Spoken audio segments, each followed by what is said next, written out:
Indus bank లో కోటి కంటే ఎక్కువ సంపాదించే ఎంప్లాయీస్ డబుల్ అయ్యారు 122 మెంబర్స్ కి ఇప్పటికి.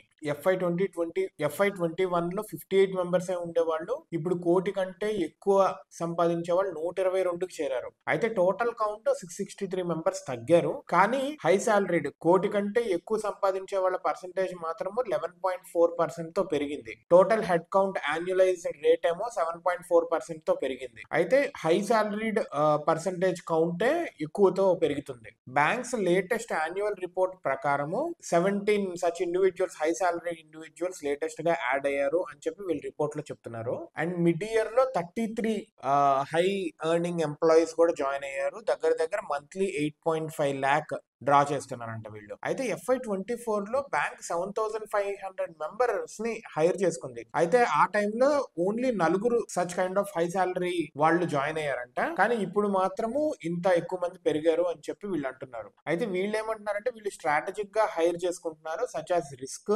Compliance, NRI banking, vehicle finance, technology, వీటిల్లో హైర్ చేసుకుంటున్నారు. చాలా స్ట్రాటజిక్ గా హైర్ చేసుకుంటున్నాం, ఎక్కడైతే అవసరమో అక్కడే హైర్ చేసుకుంటున్నాము, అనవసరమైన హైరింగ్ ఆపేస్తున్నాము, అవసరమైన దగ్గర ఎక్కువ పెట్టుబడి తీసుకుంటున్నామని చెప్పి వీళ్ళు అంటున్నారు.